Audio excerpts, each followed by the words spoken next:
to be able to enter into leagues.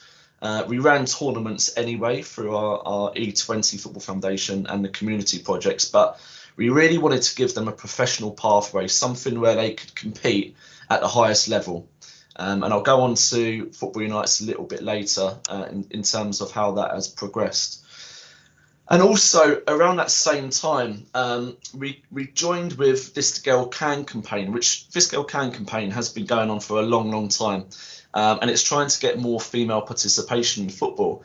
And if there was any kind of criticism from our academy perspective, we, from the ages of 6+, I would say, we were growing our academy, but with male members more so than female. I think the female academy numbers and members was about 5%, which was way too small, I thought, in terms of the demographic that that we were in,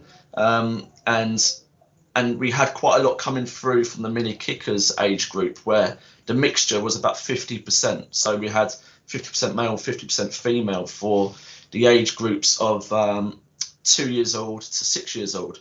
So there's definitely an opportunity there to welcome more female participation. And I'll come on to that a little bit later as well, on how that's progressed. And then moving across to education. So throughout 2020, early 2020, I've done a lot of work with the FA in terms of going across to Middlesex FA, London FA, and running seminars on how to find funding for your club, and talking about the growth of your club as well.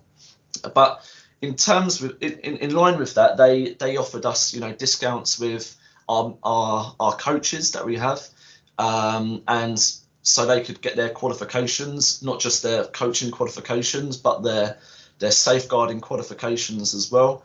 So there's a really nice avenue there to be able to give a good pathway if one of our volunteers or one of our employees wanted to go down that avenue of going higher up the coaching ladder.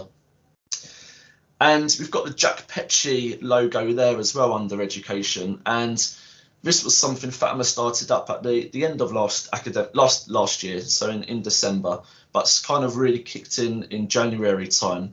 And Jack Petchey Foundation is a program which supports 12 years old up to, I think it's 25 years old. And this gave us the avenue there of starting up an ambassador program, because we had so many brilliant 11-year-old to 16-year-olds that couldn't quite yet start their coaching qualification with us, but they could become ambassadors. So we started the ambassador program where they'd be attached to a coach at the academy and be able to develop their skills. So when they turned 16, they were ready to take part in the coaching qualifications and become registered as a coach with us.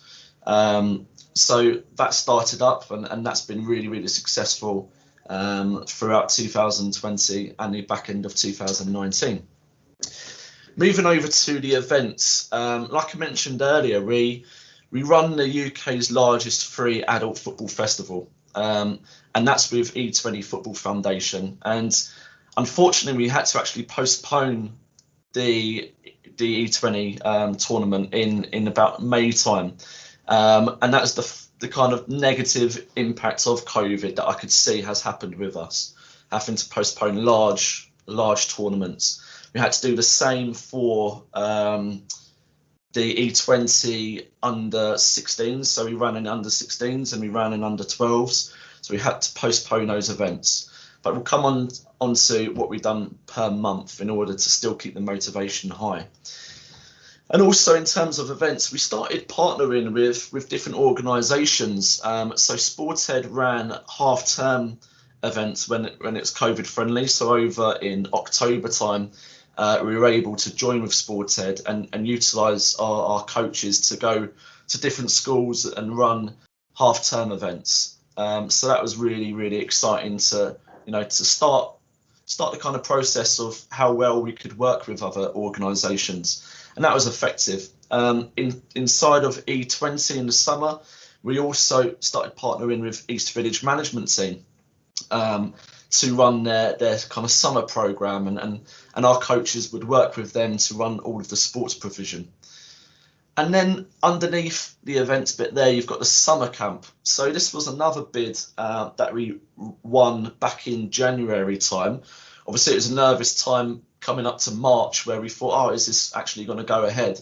So we ran a family summer program, which was exclusive to families only. And there was an opportunity for our residents to take part in athletics. It was tennis, canoeing, BMXing. We worked with D-Lab as well, who are like a design company based in East Village, and that was packed on every single session. We had to have a maximum quota of 10 per session, but it was brilliant to see, using all of the different programs that are running really close by, and being able to have a great impact on our members. I'll come back to the and beyond bit at the end and go on to the next slide.